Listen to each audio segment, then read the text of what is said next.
Hey everyone, welcome back to Charger Games. My name is Raja, and in this video we're gonna learn about essential C# scripting concepts with Unity by a lot of different examples.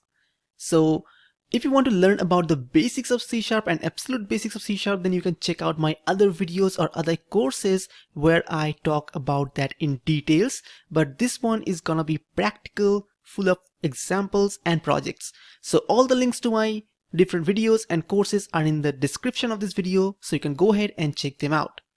So with that being said, let's get started. So first of all, I have a sprite here, this tank sprite, which I'm gonna use to demonstrate different things. You can use any other image that you want. So I'm gonna go ahead and drag and drop it in our hierarchy.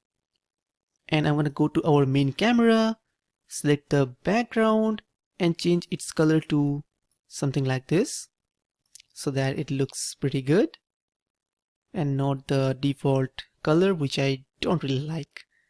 So I think I'm gonna keep it something like this. Then I'm gonna go ahead and change the size of our main camera a little bit so that our tank becomes bigger. So I think I'm gonna make it something like this. Let's make it 3. Alright, so now we're gonna create our very first script and attach it to our tank. So I'm gonna go to assets folder, create a new folder named scripts, and inside the scripts folder right click, create a new C# script, and I'm gonna name it, let's say, examples. And also you need to remember that I have created a 2D project here. So if you have not created a 2D project, then you will not be able to import these sprites like this. Now I'm gonna go ahead and select my tank and drag and drop this C# script on this tank. Now I'm gonna double click to open the C# script. So now as you can see, our script has opened. I'm gonna make the font size a little bit bigger. So as you can see here, we have the start and update function. The start function gets called at the beginning of the game, and the update function gets called every frame. So every frame our game runs, this update function gets called. So now for the first thing that we're going to learn is, let's go ahead and learn something simple. So first we're going to learn how to destroy a game object. So to destroy any game object, we need to simply write destroy, which is a function. So we need to give a pair of parentheses, and inside that we need to write gameobject and then a semicolon. So that pretty much means we are going to destroy the game object. And which game object we want to destroy? We want to destroy the game object with which this script is attached. So let me go ahead and save it. And if you go back to Unity, you will see that our script is attached to this tank. So that pretty much means we want to destroy the tank as soon as the game starts. So let's see, and go ahead and click on play. And you will see that as soon as the game starts, the tank gets destroyed because we have told it to do so. So that's how we destroy the tank. So now let's see another example of how we can do something more with this. So let's say we don't want to destroy it immediately, but we want to destroy it after 3 seconds or 5 seconds. To do that, after writing gameObject, we have to give a comma, and then we need to write the number of seconds after which we want to destroy the gameObject. So in this case, let's say I want to destroy it after 3 seconds. So I'm going to write 3f. So now, after starting the game, the object will be destroyed after 3 seconds. So make sure to save it, go back to Unity. Now let's click on play and count 1, 2, 3. Boom! And as you can see, after 3 seconds, the tank got destroyed. I actually counted 3 very fast, so pardon me for that. So that's how you destroy objects in different ways. So now let's go ahead and learn how we can destroy the same object by clicking on that object. Okay, so now we're going to learn about mouse clicks and how we can detect mouse clicks. So in order to detect mouse clicks on any object, we need to use this function void on mouse down. So this void on mouse down function gets called automatically whenever we click on any object. Alright? So whenever this object gets called, that means whenever we click on an object, then we want to destroy that object. Alright? So now we're gonna copy this code and paste it here, and instead of 3F I'm just gonna simply write destroy game object, because we want to destroy the object immediately, not after 3 seconds. Alright? And now we don't want to destroy the game object at the start. So I'm gonna write double slash here. So that means we are writing it as a comment. That means it will not affect our code. It will stay here, but it will not be affecting our code by any way. So now whenever we click our mouse on the object, we want to destroy the object.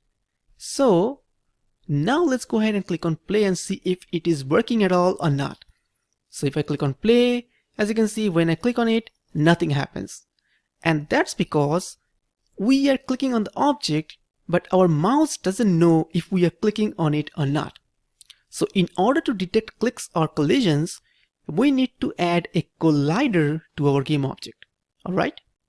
So let's go ahead and select our tank, then go to add component, and then go to physics 2D, and from here we're going to use this box collider 2D. So if you double click on the tank and zoom in it, as you can see here we have a green outline, and you can use this edit collider option to edit this green outline. So this green outline is now the collider of this tank. So this is the area in which we can collide and interact and click on the tank. Alright? So now if I go ahead and click on play, now you can go ahead and click on it, and as you can see, as soon as I click on it, the tank gets destroyed.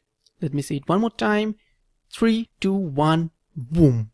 And as you can see, as soon as I click on it, the tank gets destroyed. So this is how we can destroy the tank by using mouse clicks. So this is how we take mouse inputs very easily. So now let's go ahead and learn how we can do the same thing, but instead of mouse, this time we're gonna do inputs from our keyboard. So let's learn how we can take inputs from the keyboard and then destroy the object. So in order to destroy the object using keyboard inputs, we're gonna come to our update function, and here we're gonna write if input dot get key down.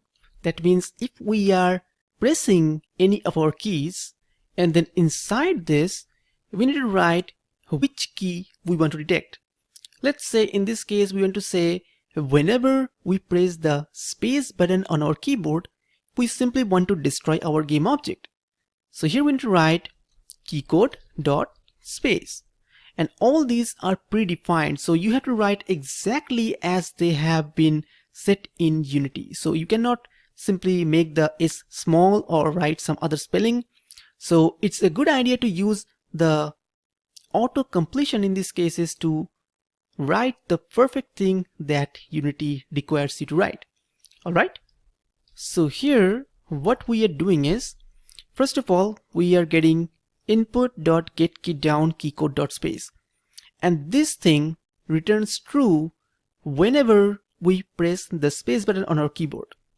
So this if statement checks if we are pressing the space button on our keyboard, and if we press the space button on our keyboard, then what we want to do? We want to destroy the game object. Alright? So here again I'm going to write destroy game object. So this way, whenever we're gonna press the space button on our keyboard, we want to destroy the game object. Alright? So now let's go back to Unity, and of course save the script every time you make some changes. So go back to Unity, click on play,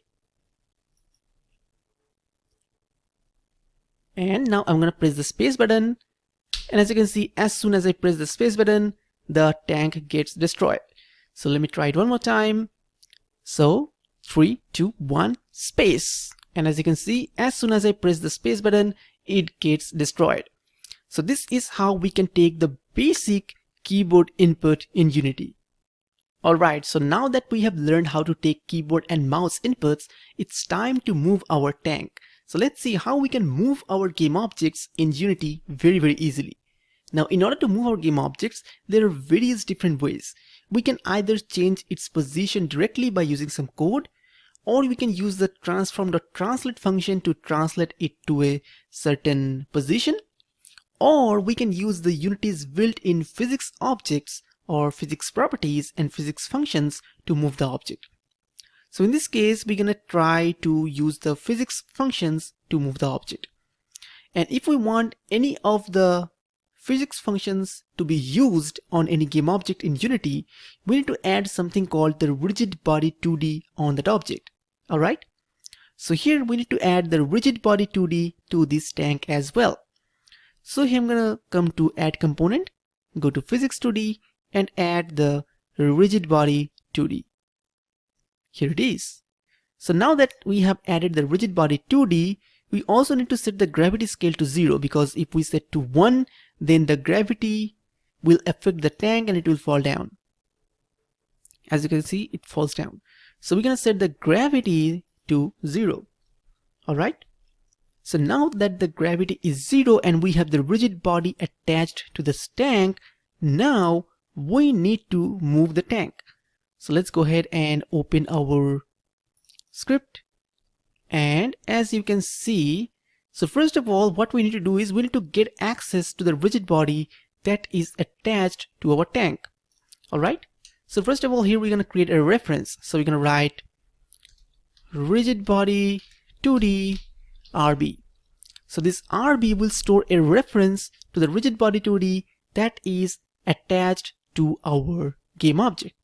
So in the start function, we're gonna say RB equals get component rigid body 2D. So now what it does is this gives us access to the rigid body 2D that is attached to this game object and stores the reference inside this RB variable. So now everything that we want to do with the rigid body, we can do it using the RB. Alright? But it is a good idea and it is a good practice to do this referencing things or getting access things, all this in the awake function instead of start function. So here we're gonna write void awake, and inside the awake function I'm gonna go ahead and move this thing. So whenever you are getting a reference to some objects or components, or whenever you are getting access to any components, it's a good idea to use it inside the awake function, because awake gets called before starting the game. So this is how we get access to the rigid body. Now we need to do something with this rigid body. So what we can do is to move the tank or move the player or game object, we can change its velocity. Alright? So to change its velocity, we can go to start, and here we write rb.velocity equals vector2.right multiply 5f. So now what we'll do is, let's see what it will do. So let me go ahead and click on play. And as you can see, the tank will move to the right with this speed. Alright, so here what we're doing is we are giving the tank a velocity in the right direction and we are multiplying it with 5f. That means we are giving it a velocity of 5 in the right direction. Now it's a good idea to always not hard code these values like this and store it as a variable so that we can set it and change it anytime. Let's say we want to increase the velocity. So we don't have to change this every time. We have to simply change the value of the variable and this will work fine. So what we can do is, here we can create a public variable. So here you can write public float speed.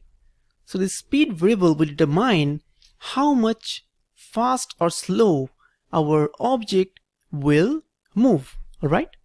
So here, instead of writing 5f, we're gonna simply write speed. So now the speed value will be multiplied with vector3.right. That means we are adding the velocity in the right direction. and then setting that velocity to our rigid body. Alright? So now let's go back to Unity and select our tank. And as you can see, if you select the script, let me move the script to bottom. So let me move it to bottom like this. Alright. So as you can see here, we have the speed value set to 0. That means now if I go ahead and run it, our tank will not move at all. So what we can do is we can give it a speed value, let's say 2. And now if I run it, you will see our tank will slowly move by 2 in the right side. We can give it a speed value of, let's say 10, and now it will move faster. And then let's say we give it a speed value of -10, or let's say for now -2. And if I run it,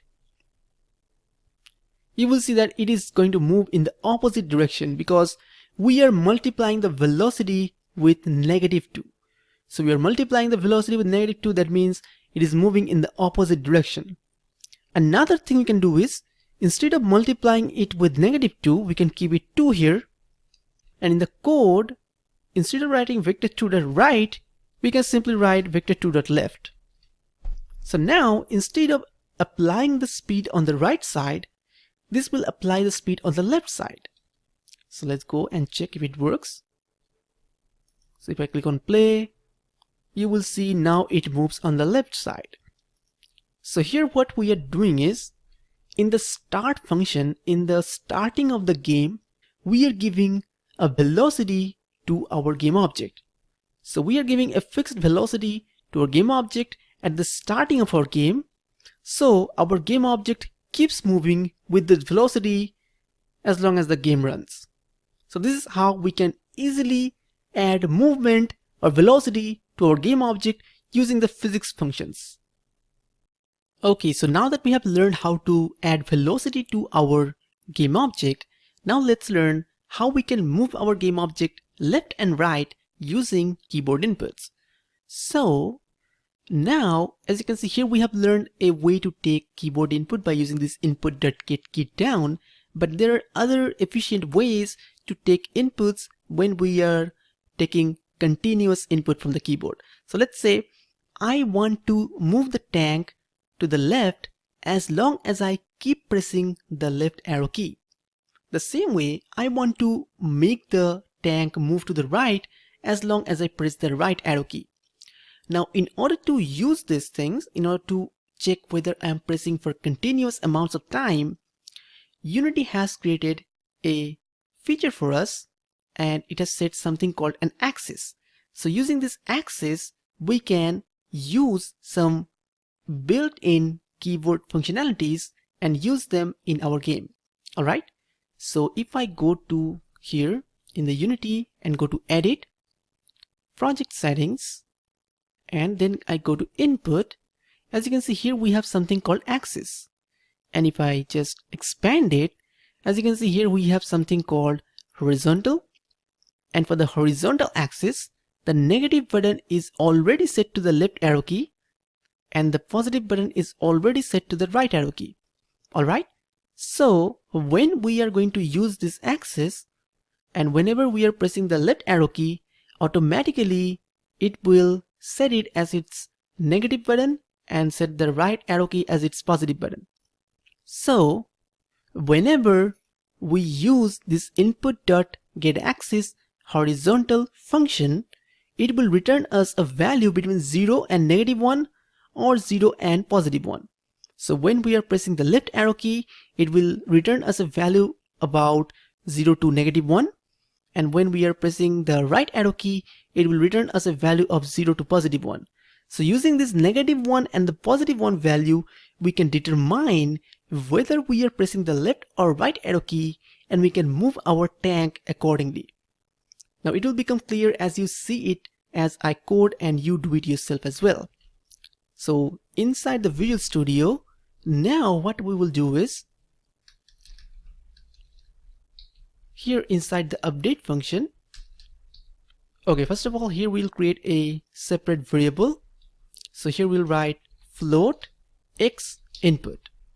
So this input will take the value of the left or right arrow keys from our input.getAxis function. So inside the update function, we can write x input equals input.getAxis, and inside that we write horizontal. Why? Because just a few seconds ago we have seen that Unity has already set up an axis called horizontal for us, for which the negative button is left arrow key and the positive button is right arrow key. So just by writing horizontal, we can automatically get inputs from the left and right arrow keys. So when we are pressing the left arrow key, the X input will have a value of -1. And whenever we are pressing the right arrow key, this X input will have a value of +1. And when we are not pressing anything, this X input will automatically return to 0.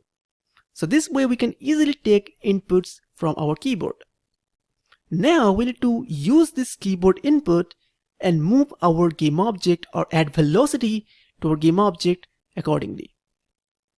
Now in order to do that, as you can see here, we are adding the velocity using the physics functions in Unity. So whenever we are using the physics functions, it's always a good idea to use the fixed update function instead of update or start. So for the physics functionalities, we should always use the fixed update function. So here we're going to write void fixed update. So this is the fixed update function. Now inside the fixed update function, as you can see here, we have this arbiter velocity. I'm just going to go ahead and copy it and paste it right here, and I'm going to comment this one out. So this is not going to use it at all. So inside the fixed update, this fixed update is getting called every physics frame. So this function will get called continuously as well, just like update, but update gets called every frame, but fixed update gets called every physics frame. So whenever you are creating some physics behaviors for your game, it's always a good idea to put it inside the fixed update so that you get reliable and good results. So inside this, we are saying rv.velocity equals vector to the left multiplied by speed. So instead of that, what you're going to do is we're going to say vector to the right, and then we're going to multiply it with x input, and then we're going to multiply it with our speed. All right. So here what you're doing is vector to the right simply means in the right direction, and x input gives us a value of either -1, +1, or 0. So whenever we are pressing the right arrow key, this will automatically become 1. So it will automatically move to the right side by this speed. And when we are pressing the left arrow key, this X input will become -1. So that means this together will be a negative value, -1, and then we're going to multiply it with our speed. Alright, so then it will move to the left side. And when we are not pressing anything, the X input value will be 0. That means this whole value will be 0. That means the velocity of our object will be 0 as well. So this way, by using this simple input control, we can move our object left and right. So now let's go back to Unity and select our tank. I'm going to change the speed to, well, let's keep it 2 for now. And I'm going to click on play to see if it is working or not. And I'm going to press the left arrow key. And then I'm going to press the right arrow key. And as you can see, nothing is working. And here nothing is working because you can click here to see the error. And as you can see, it says input axis horizontal is not set up. And that's because I have made a typing mistake. So you have to write it exactly as it is written in Unity's axis. Otherwise, it's not going to work. So it's always a good idea to go to Edit, Project Settings, Input, and for the horizontal, you can just copy the name from here and write it exactly as it is written here. So I have pasted it from there to here. So now it is written exactly as it is in the Unity settings. So now I can close it and close this one as well. click on play. And now as you can see, if I press the left and right arrow keys on my keyboard, I can move the tank left and right by this 2 speed. I can also change the speed to, let's say, 5. And then again I can move it with faster speed to left and right direction. So this is how we can move the game object left and right using the arrow keys on our keyboard very easily. Now another thing, you will see that here the value is 5, but as soon as I stop playing the game, the value will return to 2. So whenever you are changing the values while playing the game, they will not stay. So you have to remember that you make all the changes while you are not playing the game. So here I'm going to give the value 5 and it should be fine. So this way we have learned how to make the tank move left and right. Alright, so now let's go ahead and add a terrain so that our tank can walk on it or move on it. So I'm gonna go to this sprites folder and I'm gonna drag and drop this grass meat sprite that I have in the scene, and I'm gonna move it down below like this. I think I'm gonna move it to somewhere like this. Now I'm gonna select this grass meat, not this one, the grass meat. Change its draw mode to tiled, and now I'm going to select this rect tool, and then I'm going to go to this grass meat in the scene view. Now what I can do is I can simply drag it, and as you can see, it will move because we have changed it to tile settings. So all the objects will be tiled together like this. Now we can drag this grass center at here. I can move it at the bottom of this, and we can match it exactly as it is by using this rect tool. So we can drag it and move it to match it with this one, something like this. Then we can go ahead and change it to tiled as well. So I'm going to go to this grass center, change its draw mode to tiled, and then I can drag it like this and drag it like this on this way as well. So now we have this thing. Now we can press Shift and select both of these things together by pressing the Shift key on my keyboard. Then use the move tool and move it a little bit down so that they look realistic. Something like this. Now I have to give a collider to my grass meat, which is on the top, so that our tank can collide with it. Otherwise what will happen is whenever we will put our tank here, it will go through it because our ground has no collider, so it cannot collide with the tank. So I'm going to select the grass meat, go to add component, physics 2D, box collider 2D. And as you can see here, we have this green thing that is our box collider.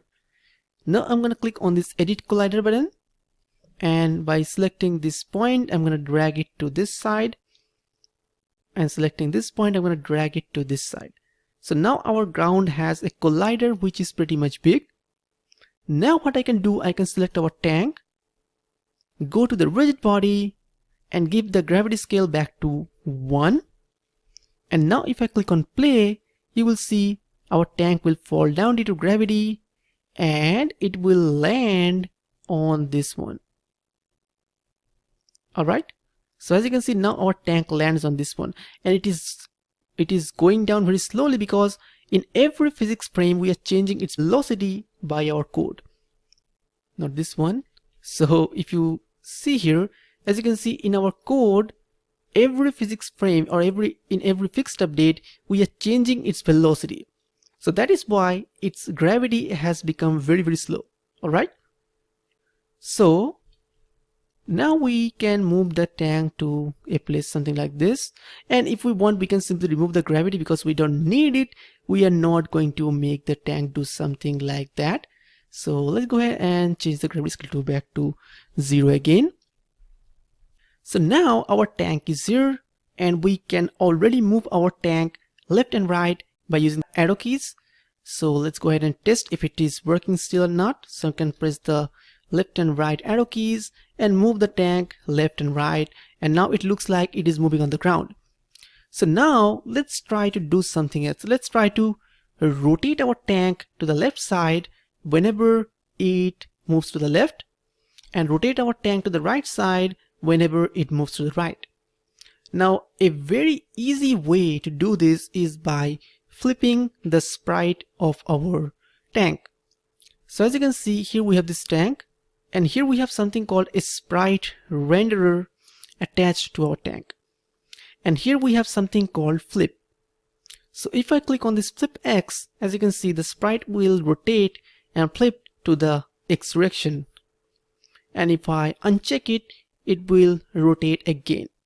So if we can access this flip component from our script, then we can simply rotate the tank to the left or right direction. Alright? So let's see how we can do that. So here we are back inside the Unity, the Visual Studio. So here we're going to create a reference to the sprite renderer that we have in our scene for our player or for our tank. So here we're going to write sprite renderer sprite. Alright, so now inside this sprite we'll store the reference of the sprite renderer component. Now there's another way to do that. We can simply write public here, and as you can see before, while accessing the rigid body 2D, in the awake function we have used this get component function, and using this function we have got access to the rigid body 2D. Now we can do similar thing with our sprite as well. So we can simply write sprite equals get component sprite renderer. But here let's learn another way to do it. So here as you can see, I have made this sprite renderer public. Now if I go ahead and select the tank, here you will see here we have a field called sprite which is waiting for a sprite renderer. So in this sprite renderer we can either drag this sprite right here. So from here as you can see, I can simply drag the sprite renderer and drop it here, or I can simply use the tank and drag and drop it here as well. So it automatically converts it into a sprite renderer reference. So this way, when we drag and drop this one to here, we don't need to manually do it from our code by writing this get component function. So in this case, I just showed you this so that you can learn both of these things and use them according to your own wish or whenever you need whichever functionality. So now that we have access to this sprite renderer inside this sprite variable, inside the update function, we will check when our player moves to the left or when the value of our X input is less than 0. That means whenever our player is moving to the left or whenever we are pressing the left arrow key, in that case we want to flip it or flip the X direction. Flip the X direction of the sprite. And whenever we are pressing the right arrow key, we want to uncheck the flip X property, or we want to make the flip X false. So let me show you to you here. As you can see here we have the tank and here we have the flip. So when we are moving to the left, we simply want to check this flip X. That means we want to make the flip X true. And when we are moving to the right, we want to make the flip X false. As you can see currently it is false. Alright. So here we're going to say if X input is less than 0, then we're going to say sprite dot flip X equals true. Alright. Then we're going to say else if X input is greater than 0, then sprite dot flip X equals false. So now whenever the X input value is less than 0, that means we are pressing the left arrow key, we're going to flip the sprite, and whenever the X input is greater than 0, that means we are pressing the right arrow key, we're going to make the flip X false so that it returns to its default position. So let's go ahead and save it, go back to Unity and see if it is working or not. So I'm going to click on play. And now you'll see whenever I press the left arrow key, the tank automatically moves to the left. Rotates to the left or flip X. And as you can see here, the flip X becomes true. And whenever I move to the right, this flip X becomes false. and as you can see, the tank moves to the right. So this way I can make the tank move to the left and right direction, and also change its rotation like this by flipping the sprite like this. So this is a very useful feature that you can use in a lot of games that you create. So now let's try to do something more interesting. Now we're gonna check when our tank is colliding with another object, and then we're gonna destroy that object. So let's say, as you can see inside the sprites folder here, we have something like a box. So I can drag and drop it in the scene, then move it like this. So let's say I have the box here, and whenever the tank moves and collides with the box, I want to destroy the box. So that's what we're gonna code right now. Now before we can collide with the box, we have to add a collider to the box, because if we don't add any collider, then our tank can simply go through. So let's see it. So if I can play, you can see that our tank can go through the box and nothing really happens. So we don't want that. We want to go to the box, and at that time we want the box to be destroyed. To do that, first of all, I'm going to select the box, go to add component, physics 2D, box collider 2D. So this way now our box has a collider attached. So now if I click on play, you will see that our tank can move and it will collide with the box. Alright, so it's not easy now, or not possible now, to go through the tank. So now I want to destroy the box whenever it collides with the tank. So to do that, I want to select the box, go to this tag option, and as you can see currently it is untagged. I'm gonna go to this add tag, and from here I'm gonna add a new tag. I'm gonna call it enemy, or let's say, well, let's keep it enemy for now. So if you want to add more tags, you can simply click on this plus button and add another tag here as well. Also you can click on this negative button to remove it. Now again you need to go to this box, select the tag and click on enemy. So now the enemy tag is attached to our box. Now we need to write a script, or from our code we need to write something so that it will check whenever our tank collides with an object which has this enemy tag attached, then we want to destroy that object. Alright, so now let's go back to our code, and in order to check for collisions, Unity has a specific function which is called onCollision enter 2D. So here we're going to write void on collision enter 2D, and let's autocomplete it, and here we have this function, and you need to write this parameter exactly as it is written. Alright, so collision 2D, you can write it collision or you can write it call, so this doesn't matter, but you need to write it as a collision 2D in the parameter.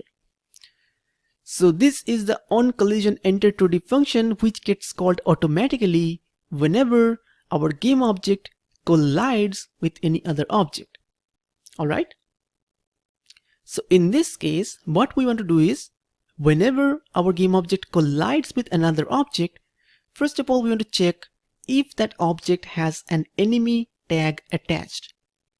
So to do that, we're gonna say if collision.gameobject.tag equals enemy. And here as well you need to make sure that the spelling of enemy is exactly same as you have written in Unity.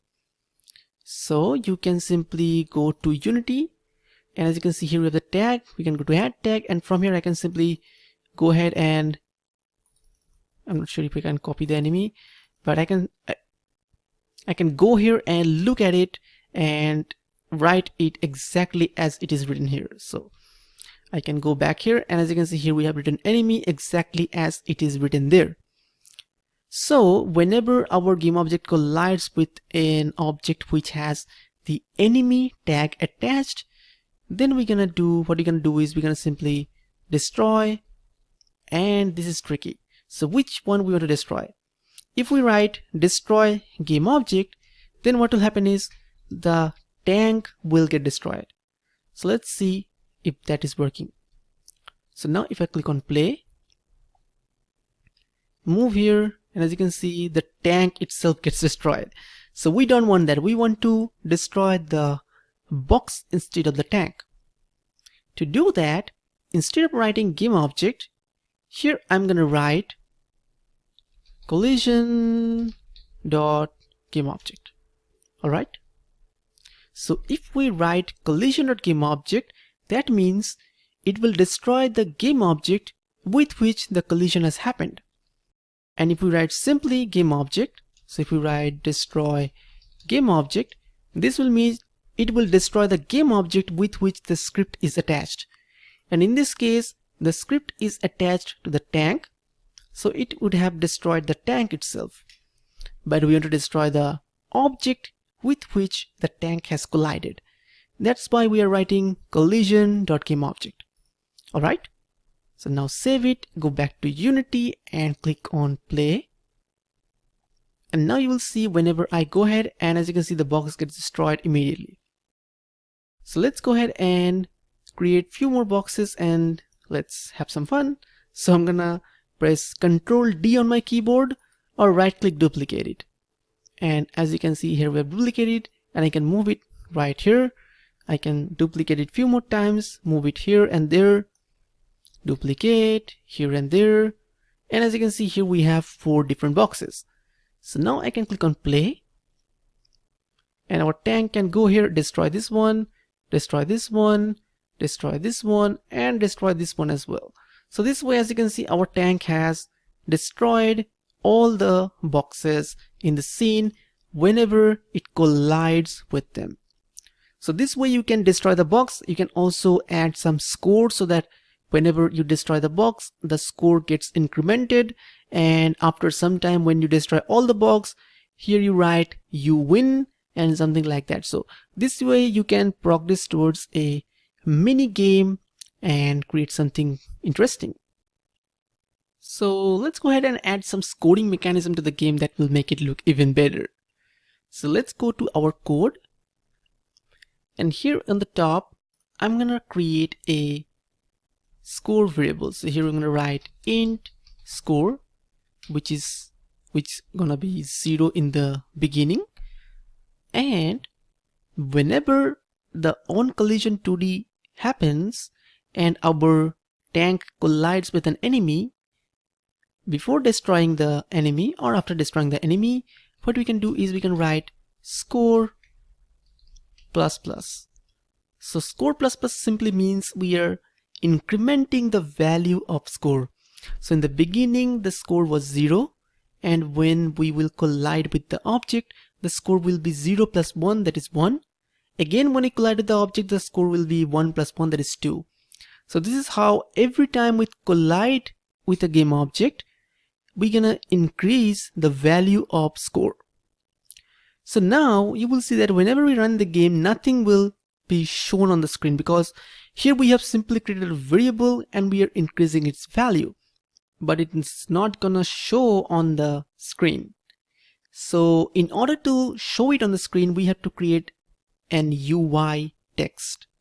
Alright, so to create an UI text, you can go to create UI and either create a text or create a text mesh pro text.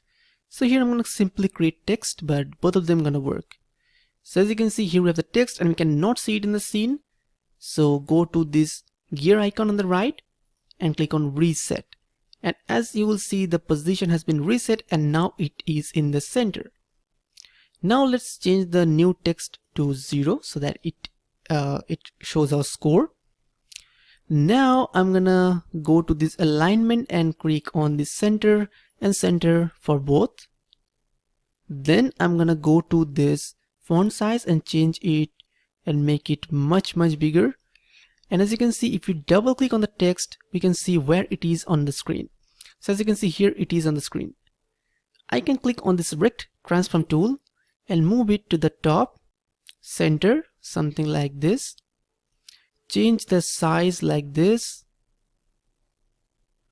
And now I can simply go ahead and change the font size even more. So let's make the size bigger like this, and now let's change the font size something like this. Then we can change the color to white or red or anything that you would like to give.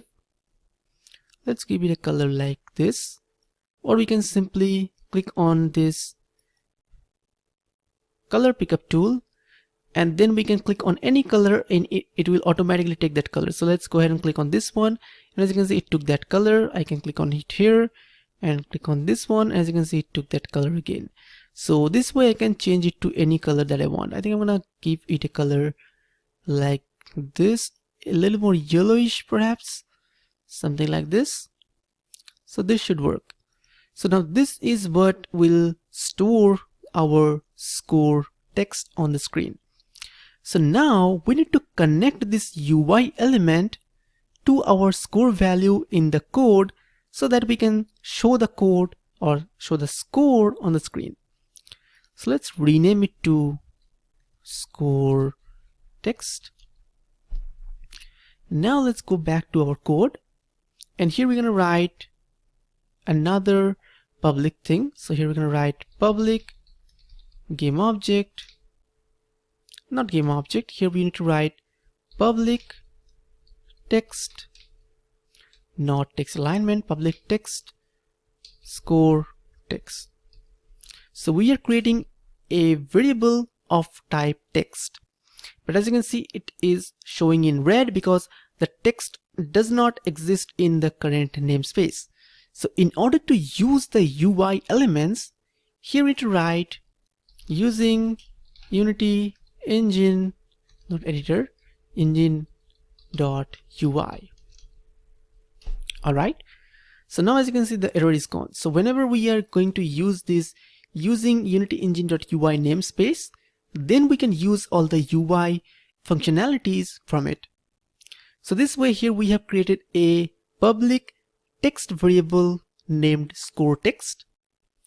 Now every time whenever we are increasing the value of score, here we're going to write score text dot text equals score. So now we are simply saying that the text property or the text value of our score text element will be set to this score value. So if the score value is 0, it will show 0 on the screen. If the score value is 1, it will show 1 on the screen. If it is 2, it will show 2 on the screen. But the problem is this text is a string property, and this score variable that we have created is an integer. Alright, so we have to convert from integer to string in order to make this or write this code without any errors. To do that, the simplest way to do that is to write score dot toString, and that's it. So this will simply convert our score to a score integer to a string value, and then it will set it as the text property of our score text. So now everything almost done in the code. Now one more thing to do is we need to select our tank, and as you can see our script is expecting this score text property here. So here we need to simply drag and drop this score text element from our canvas right here. So drag and drop this score text, that is the score text that we have created, to the canvas right here. Not to the canvas, to the example script's score text property right here. So now our script has access to this score text element, and now if I click on play, you will see every time I go ahead and collect one object, the score will be incremented. 1, 2, 3, and 4. So this way, as you can see, every time I collect an object, the score gets incremented, and this is how we can change the score and show it on the screen as well. And all these things gonna be very, very useful whenever you're gonna create any kind of game. So these are the useful and important things that you can use almost in every game that you create.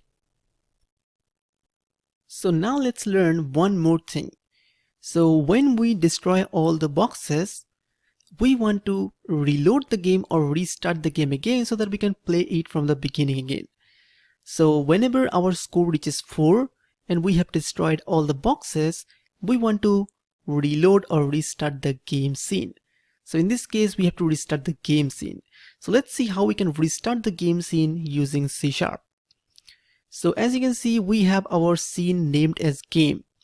And if you go to File, Build Settings, as you can see, our scene is not included in the build here. So from here, we're gonna click on Add Open Scenes.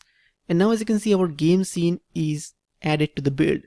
We don't need this sample scene that I have created before, but make sure that whatever scene you are working with is added in the build settings. Otherwise, you will not be able to load it from your C# code. So now with that done, let's go back to our code. And in order to use all the functionalities for reloading and restarting the scene, we have to use another namespace here. So here we need to write using Unity engine dot scene management, not C, scene, I'm not sure what happened, dot scene management. Alright, so now that we have written this dot scene management, now we can use all the functions related to reloading the scene. So here, as you can see, every time we are colliding with it, we are checking that we're checking if the score is getting incremented. So here we are simply incrementing the score and showing or displaying it on our screen. So here we need to check whenever the score is greater than or equal to 4, then we want to reload our scene. Alright, so for reloading our scene, let's create another different function so that we can call it from anywhere that we want. So here we're going to create void restart. So this is the function inside which we're going to write our code to reload the scene. So here we're going to write scene manager dot load scene. And what scene we want to load? We want to load the scene named game. That is our current scene. So in your case, the scene name probably be different. So make sure you write it exactly as it is written right here. Or you can go to the scenes folder where we have saved the scenes. And as you can see here, the name of the scene is game. So you can write it exactly as it is written here. Otherwise, it will not work. So in my case, whenever the restart function gets called, this load scene function will get called and it will load the game scene. Now we need to call this restart function from here. Alright, so from here we're gonna check if score is greater than equals 4, because we have 4 different boxes. So when we destroy all the 4 different boxes and our score is 4 or more, then we want to call this restart function. So now whenever our tank has destroyed all the 4 boxes and our score is greater than 4, the greater than or equal to 4, the restart function will get called and our game will simply be restarted. So let's save the scene, go back to Unity and see how it's working. So let's go ahead and destroy the blocks. So 1, 2, 3 and 4. And as you can see, as soon as I destroyed the 4th block, the game has got restarted and we are here again. So this is how we can call the different scene management functions to reload and restart the scene again. Now as you can see, you will notice that whenever I touch this block, exactly at that time the game gets restarted. But I think that's not what we want. What we want is whenever we win the game, we wait for 1 or 2 seconds and celebrate our victory, and after that we reload or restart the scene. So we need to learn a way so that we can call this restart function after a delay. So we need to find some way so that we can call this restart function after 1 or 2 seconds with a delay. Alright, So in Unity, it's very easy to do that by using the invoke function. So first of all, let me go ahead and comment this out because we are going to do it in a different way. So here we're going to write invoke. So this invoke function helps us to call any other function after a certain amount of time. So first of all, inside the string or inside double quotations, we need to write the name of the function that we want to invoke. So here we want to use this restart. So I'm going to select and copy it. And it's a good idea to copy it because it will help us from preventing any errors. Oops, not this one. So restart, copy, paste it, and here. So here, as you can see, first parameter we have given restart. Now for the second parameter, we can give a comma, and now we need to write after how much time we want to restart it. So in this case, let's say I want to restart after 2 seconds. Alright, so whenever the score is greater than or equal to 4, we're gonna wait for 2 seconds, and then we're gonna invoke the restart function. And what does the restart function does? It simply reloads the scene. So now let's go back to Unity, and if I click on run and destroy the blocks, so 1, 2, 3 and 4, 1, 2. So as you can see, just after 2 seconds has passed, our game gets reloaded again and restarted again, and we can play it from the beginning one more time. So let's go through it one more time. So 1, 2, 3, 4 and restart. So as you can see, it waits for 2 milliseconds, and after that it simply restarts the game and reloads the game. And as I have said before, you need to make sure that in the file build settings you have added your current scene. Otherwise this reload functionality will not work. Alright, so this way we have also learned how we can reload and restart the game. We have learned how we can reload a level. Also we have learned how we can add some delay so that we can reload our game after a little delay or after a specified amount of time. So this way we have learned how to use C# scripting in Unity to do some essential things. So all the things that I have shown you here, you're going to use them almost in every single game project that you're going to create. So these are some essential functionalities that I wanted to talk about in this video. So I hope you really enjoyed and learned a lot from this video. So thank you so much. So if you want to learn more and create some more cool projects, you can check out my complete C# scripting for Unity game development course. In my course, I have 25 plus hours of long videos, and there you will get everything you need to create awesome games with C# and Unity and everything that you need to learn about C#. There you're gonna learn about all the C# fundamentals, all the Unity fundamentals from absolute basics. You will learn to create inputs for Android and mobile devices. You will learn to implement Unity ads. You will learn to create achievement unlock systems and leaderboards, and you will learn to create some basic game AI. And along with that, so I will discuss about the intermediate topics like object-oriented programming and things like that. Also, you're going to create 2 complete 2D and 3D games that you can show up to your friends or show in your portfolio and do anything that you want. So this will give you a lot more experience. So I hope you will really enjoy taking this course. So you can check the link to my course from the description of this video, and you will get a huge discount if you take it from the link of the description. So thank you so much for watching this video. I hope you really enjoyed. If you really like this video, make sure to give it a like and make sure to subscribe to this channel if you want to get more of these videos. So thank you so much. Make sure to check out my course from the link in the description below, and I'm going to see you in another video.